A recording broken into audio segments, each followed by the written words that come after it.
1980-കളിൽ ബ്രസീലിലെ വീടുകളിൽ ഒരു വിചിത്രമായ പാവ പ്രത്യക്ഷപ്പെട്ടു തുടങ്ങി.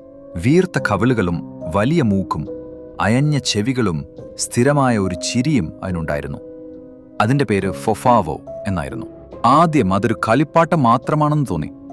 മൃദുവായതും കെട്ടിപ്പിടിക്കാൻ പറ്റുന്നതും വരയുള്ള വസ്ത്രങ്ങൾ ധരിച്ചതും. പക്ഷേ അതിനെന്തോ ഒരു പന്തികേരുണ്ടായിരുന്നു. രാത്രിയിൽ പാവ ചലിക്കാൻ തുടങ്ങിയെന്ന് കുട്ടികൾ പറഞ്ഞു തുടങ്ങി.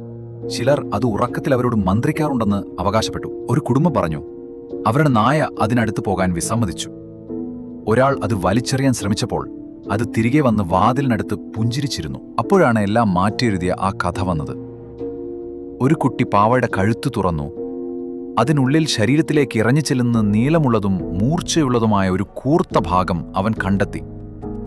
നിർമ്മാതാവ് അത് തല നിവർത്തി നിർത്താനുള്ള ഒരു സപ്പോർട്ട് ഭാഗം മാത്രമാണെന്ന് പറഞ്ഞു. പക്ഷേ ആ ഒരു കഴിവ് ആരും വിശ്വസിച്ചില്ല. ആളുകൾ പാവകളെ കത്തിച്ചു തുടങ്ങി. മറ്റു ചിലർ അവയെ പൂട്ടിയിട്ടു. പക്ഷെ കിംവദന്തികൾ വർദ്ധിച്ചു. ഒരു സ്ത്രീ അവളേത് പുറത്തേക്ക് എറിഞ്ഞെന്ന് ആണയിട്ട് പറഞ്ഞു. പക്ഷെ ദിവസങ്ങൾക്ക് ശേഷം അത് അവളുടെ കിടക്കയിൽ കണ്ടെത്തി. ഇത്തവണ പാവയുടെ കൈകൾ മടക്കി വെച്ചിരുന്നു. അതിന്റെ സ്ഥിരമായ ചിരി മാഞ്ഞുപോയിരുന്നു. അതിന്റെ പുറകിൽ ആരോ ഇങ്ങനെ എഴുതിയിരുന്നു: നീ എന്നെ എന്തിനാണ് ഉപേക്ഷിച്ചത്?